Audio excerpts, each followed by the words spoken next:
Archiver, Kansas Vets Remember Vietnam, is made possible by a grant from the Kansas Humanities Council.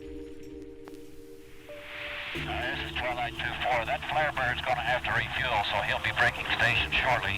I just want you to check with Bravo and see if he can put an adjustment on this artillery that we got programmed to go down here where we took that AK-47 fire over. 05998, Roger. Request one round illumination. It's been more than a half century since the end of the Vietnam War. Vietnam changed American politics, changed the U.S. military, and, most importantly, changed the lives of hundreds of thousands of Americans. I'm Katie Stover, and in this Archiver series, we meet 4 Kansans who fall into that category. 4 people who fought the war not with M16s, claymore mines, and grit, but with bandages, medicine, and pure compassion. And we start with Dr. H.C. Palmer from Pittsburgh, Kansas. I was drafted in April of 1964, I was in my first year of residency at the University of Kansas Medical Center, and Lyndon Johnson drafted 1,500 doctors at once on that in that month. And interestingly, the Gulf of Tonkin resolution was 5 months later in August of 1964. So it appears in retrospect that he was plugging some holes in some of the division surgeons and battalion surgeons and so forth, and the evac hospitals, so he'd be ready to go ahead and start the American War in Vietnam. Ask HC about his experiences in Vietnam, and he talks about the people, the wounded he tried to save, the ill local villagers he tried to treat, the friends he lost, and his comrades who came home. He spent 1 year in Vietnam with the 1st Infantry Division as a battalion surgeon. He was a captain, the rank of most doctors drafted into the military. From the very first, HC was wary of the people with the power to make decisions about his life. What was your first thought? How did you feel when you received your draft notice? Well, we knew, we had the word from our staff members at the University of Kansas that there wasn't anything much to do about it. And so I had no idea that we were going to go to war. And my biggest problem then was to decide. They did give us a choice where we wanted to go for our service, and I chose Fort Riley after our indoctrination down at Fort Sam Houston, just thinking I'd be there a couple of years and then come back to school. Little did I know that a year after I went in that I'd be going to Vietnam. How was basic training? Well, that's a good question, because you'd think with several hundred doctors at Fort Sam Houston, they'd be teaching us to take care of injured soldiers in the battlefield. We never had one class about that. We learned to march. We learned coordinates on maps. We learned to find our way back in the middle of the night when they dumped us off somewhere, how to read a map and use a compass. We learned to crawl under live fire that appeared to be about 2 feet off the ground, but it was probably actually 10 or 12 feet. And but we did not learn anything about. Of course, we could all start IVs, but we didn't learn anything about what replacement fluids they had that we could use in the field. We didn't know what a dust-off or a medevac was until we got to back to Fort Riley. So it was obviously something, that draft was done in haste, and in retrospect, we were ill-prepared when we got there. But we had no idea of the intensity and the manpower that would be employed in that war. We thought it was just a little shooting game between some boats in the South China Sea. So we never thought about going to war until about 2 months before we left. My battalion, I was a battalion surgeon, my battalion was flown down to Eglin Air Force Base in Florida, and we went through some maneuvers. And I remember we're watching C-130s come in and take off, and I was standing there with my battalion commander and also the division commander, and troops were running off the C-130s and other troops were running on, and a man in a short white shirt and his hair slicked back and wire-rimmed glasses was standing about 50 yards from us all by himself, a civilian. And I asked my CO who that was, and he asked the general, and he said, that's Mr. McNamara. So that was made us a little suspicious that something was up. Who were you leaving behind? I left my wife and a boy that was 5 years old and a boy that was 2 years old. What was your wife's reaction to this news? She didn't say much. She just clammed up, and we didn't talk about it much, except I'd be gone a year and back. So what was your first thought when you stepped off the plane in Vietnam? What did it feel like? We went over in a troop ship and got on landing boats at a place called Vung Tau, which was a resort town in South Vietnam. And we came up just like World War II guys, only we were carrying our packs. We had no weapons, and or at least the doctors had no weapons, and the infantry that was on the troop ship with us did. And we walked on and got on a C-130 and flew up to an air base called Benoit.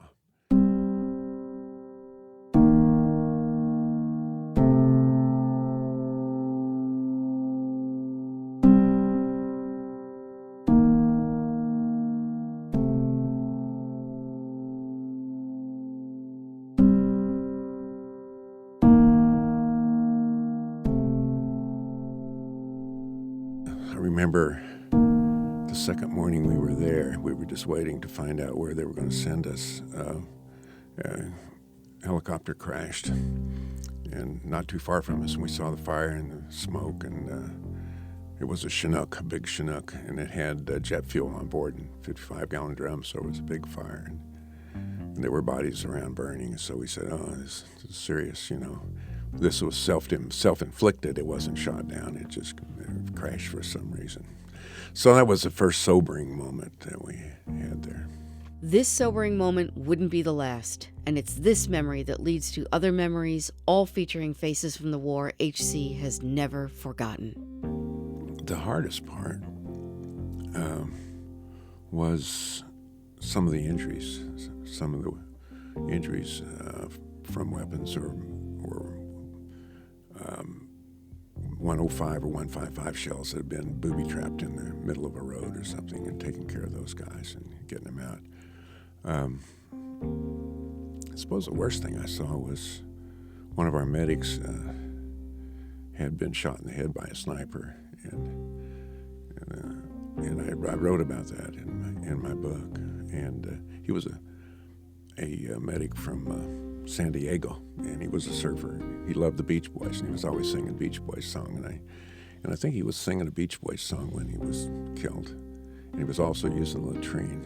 He fell down in there, so we had all that to deal with, and that was pretty traumatic. Who were some of your other friends while you were serving? I had a friend that I grew up with who was a pilot at Da Nang, and in the second half of my tour, I was back at battalion headquarters. That some new doctors had come over, so I got to move back out of the medical battalion out in the fire base. And a buddy of mine, when he found out I was there, he was up at Da Nang. This guy I grew up with in Chanute, and his name was Billy. And he sent me a flight suit, and he was a captain too, and had his name on the flight suit. He also sent me some orders that I could go to Tan Son Nhut Air Base in Saigon and fly anywhere I wanted to. So I flew up to see him for 3 days in Da Nang, and he didn't tell me, but I flew a mission with him. He flew a little Cessna O&E Bird Dog. He was a forward air controller, and he would mark targets with white phosphorus rockets. He had one on each wing, and that was pretty scary. I had an M16, which is essentially the same as an AR-15, and he liked to shoot at people out of the window, and I never. I shot, but I shot way away from him. I didn't want to shoot anybody, and I wrote about that too. And Billy died a few months after I left. It was his own fault, but he was a good friend, and he died.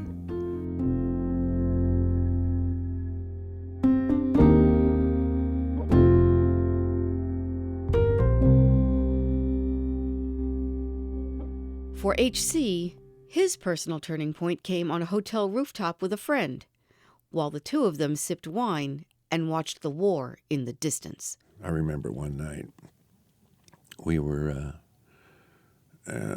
sitting on a restaurant at the top of the Hotel Rex called the Rooftop Garden. It's still there, by the way. A friend of mine sent me a photograph of it last year. The girl that lives here in town, she's a theater student. And she was over there and took a photograph. And I remember us sitting up there and we were eating lobster. It's a French restaurant because all the elegant restaurants there were French. And eating 75-cent lobster tails and drinking poulet-foussé wine. And at the time, this was the 7th floor of the hotel. It was the tallest building, one of the tallest buildings in Saigon. And you could see out over the Saigon River and see the sampans there bobbing around, and you could see it. It was night, and you could see the war going on out in the Delta. And we saw bombs from, obviously, a B-52, just a track of bombs going for several miles. And we saw flares and tracer bullets. And so we're up there watching the war. This is the absolute stupidity, dichotomy of the war. Was up there watching the war from the rooftop garden at the Hotel Rex, drinking wine and eating some of the best food in the world, probably. And it was kind of hard to take in, you know. It was hard to believe that we probably should be out there taking care of somebody, but it's hard to believe we're sitting up here doing this. What the heck is going on here? You know. By then we both knew that we probably shouldn't have ever been there.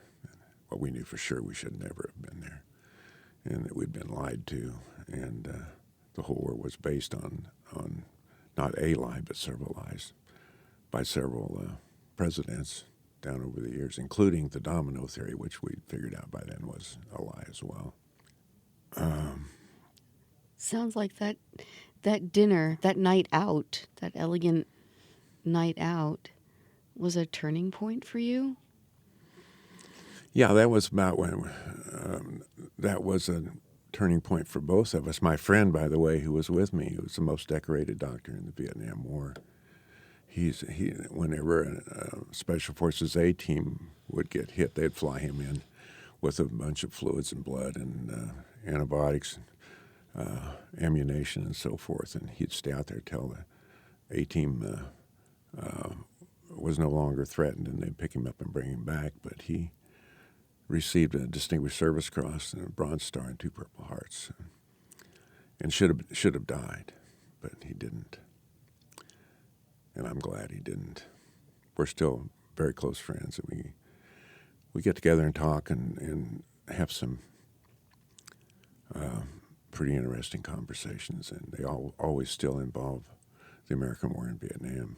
This turning point led to H.C.'s epiphany while treating the local Vietnamese children and adults for common ailments. Every 2 or 3 days, we'd take our medical team out and go to some small village somewhere and go through the population. We had there might be 300 or 400 people in these little villages, and we had, of course, had interpreters with us. But these were people who had never seen a doctor in their life, and we saw people with tuberculosis and with all kinds of probably malignancies.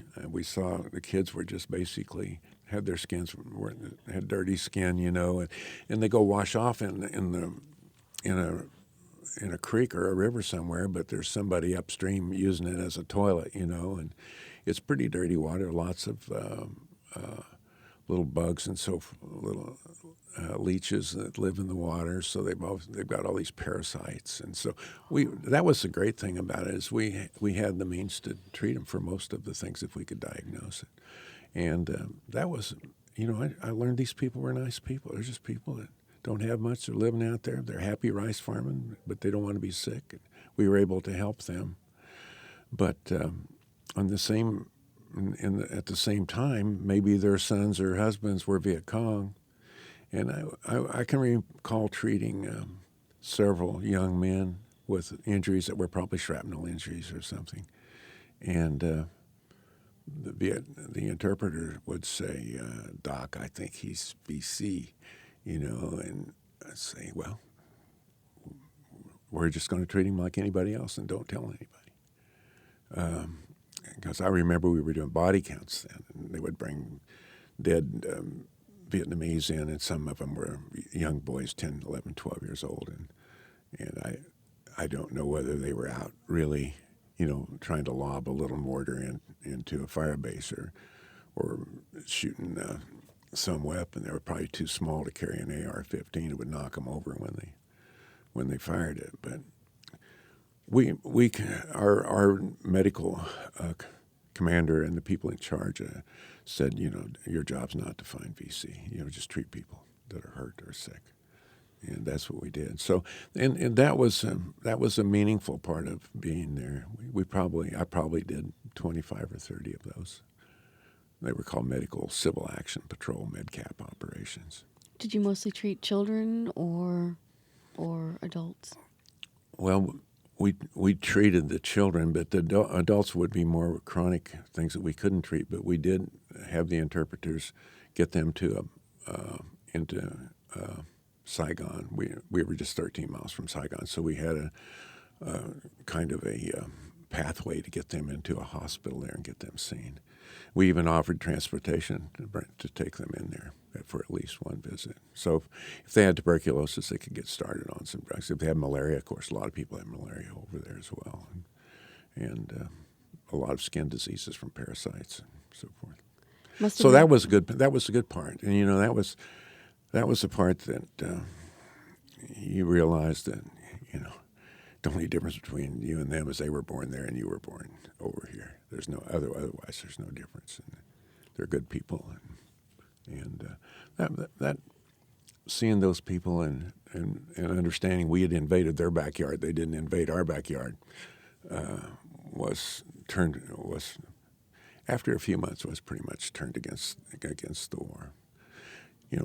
As somebody said, one of my doctor friends said, "Gee, we're the enemy over here in Vietnam. They're not the enemy." And it's that probably bothers me more than anything from the war, that we could go over there and dehumanize those people who had done nothing except to us. All they wanted to do was raise their rice, catch their catfish out of the little canals, and just live.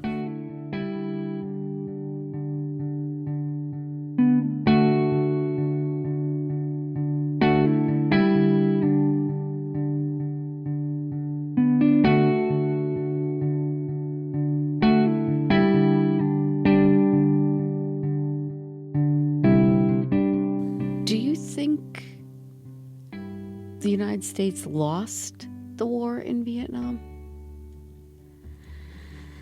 I don't think anybody's ever won a war in Vietnam. And we absolutely did lose the war in Vietnam.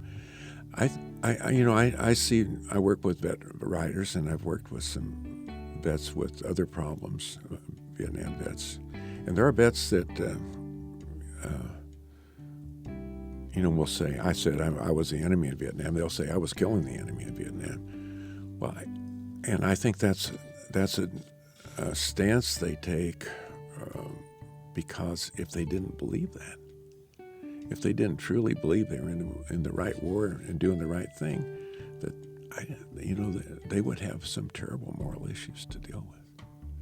And that's I'm giving them all this credit for not just being bad people and hateful, but that's what keeps them sane.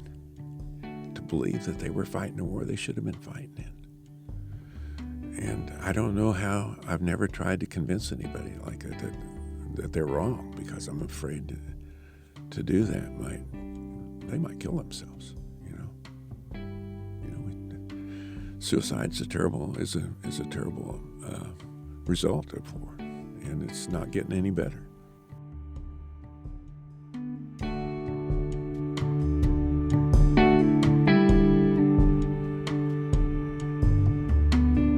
H.C. remembers the faces, but he remembers the sounds too. There are 2 songs in the Vietnam War era that can take him back to that time and place and bring back the faces of friends. Simon and Garfunkel's The Sounds of Silence, and Peter, Paul, and Mary's Puff the Magic Dragon. Yeah, immediately it takes me back. But it's not, but I still love the song, It's not a song I don't want to hear. And the other one I liked was Puff the Magic Dragon. Peter, Paul, and Mary. Puff the Magic Dragon.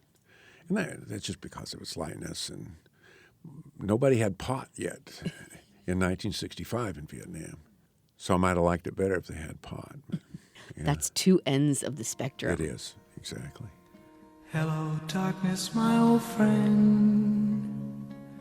I've come to talk with you again, because a vision softly creeping left its seeds while I was sleeping, and the vision that was planted in my brain still remains within the sound of silence.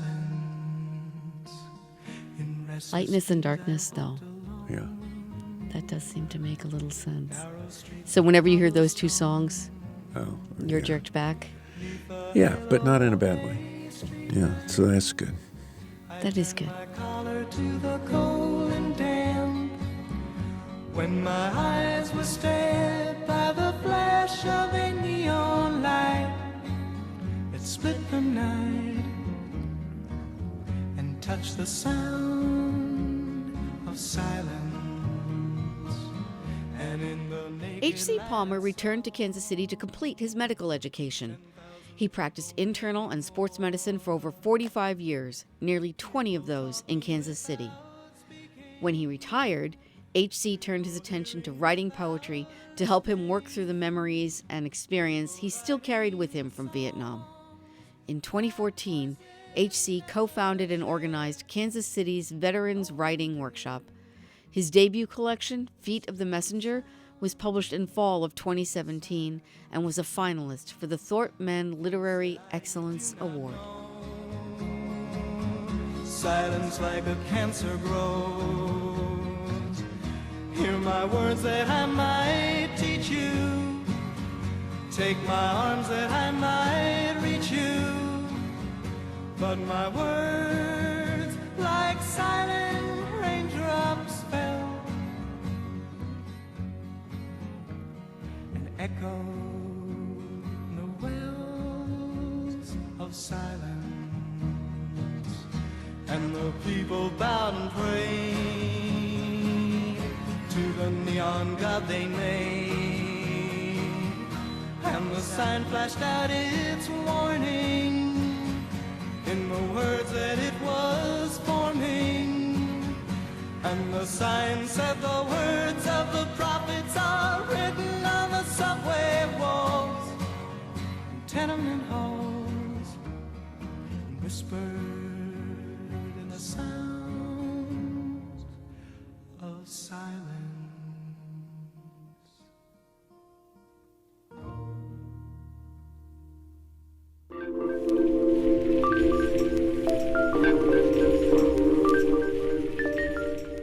Next time on Archiver, Kansas Vets Remember Vietnam, retired Army Master Sergeant Richard Schroeder from Topeka talks about his odd route into a military career, his service with the Air Cavalry, and the many responsibilities he handled as a medic stationed near the front lines.